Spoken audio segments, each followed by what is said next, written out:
Chef Andrea Carlson is our first speaker tonight. So Andrea has a long background in restaurants as a chef all over the city, and I'm sure she'll go into it, but currently she owns and operates Burdock and Company. Farm to Table have a restaurant on Main Street in Vancouver. She also operates Harvest Union Foods, and previously she was a chef at Bishop's.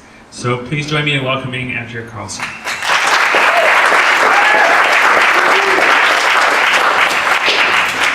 Hi everybody, thanks for coming tonight. So I'm going to talk about sustainability as it relates to my experience in restaurants over the past 20 years or so.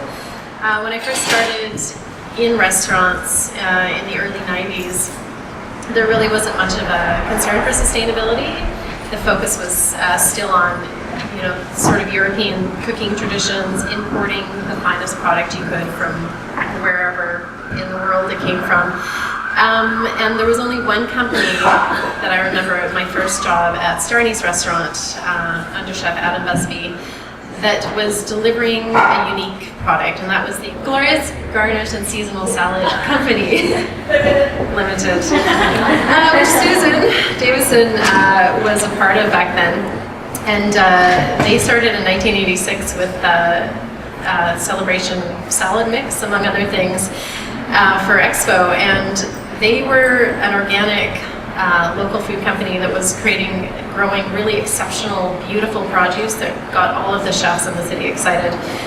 So they were the only people back then that were doing something like that. And for the next decade or so, there really wasn't much change in the scene from my perception of things.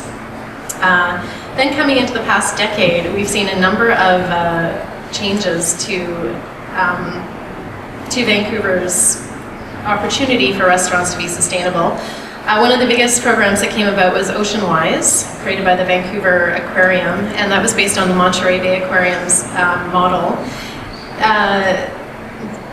It's been researched that over 70% of seafood is consumed in restaurants, which gives restaurants a tremendous opportunity to educate their diners about sustainable seafood. So that is how that program was born. So that was one program that came about in the past decade.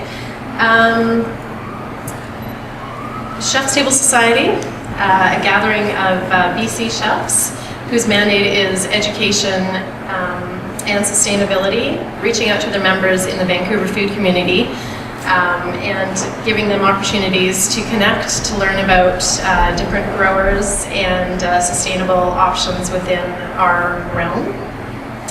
A third group that came about back in the day, about a decade ago, was Green Table, and they were offering a measured system of accountability to restaurants, so they would come in, do an evaluation of your existing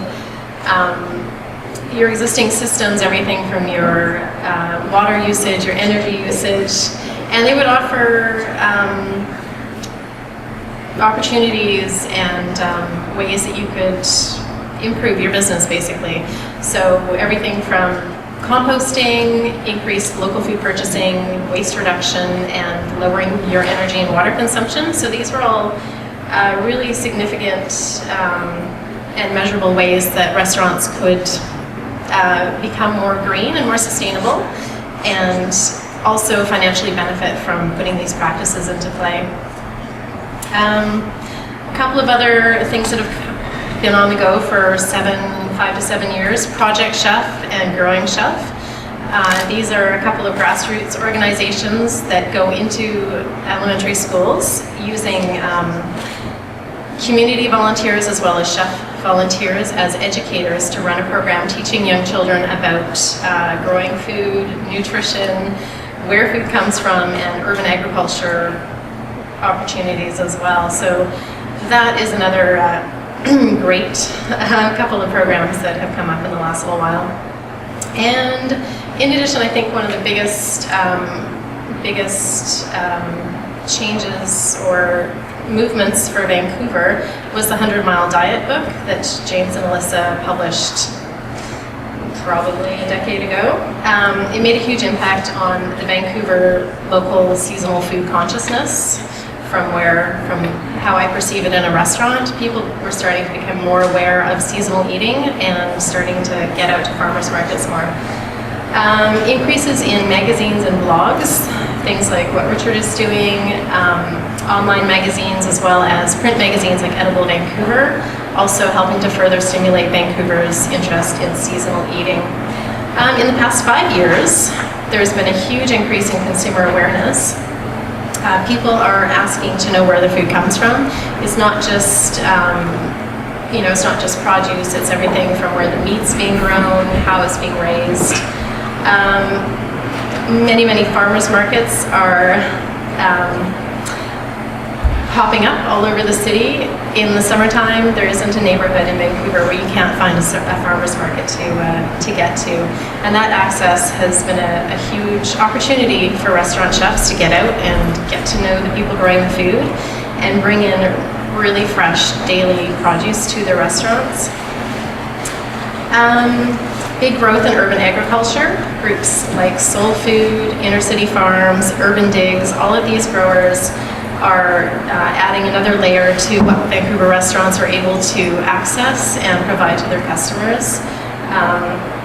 Things that we, 5 years ago wouldn't have had access to on a large scale, like really, eggs, for example, that were coming from a really small farm.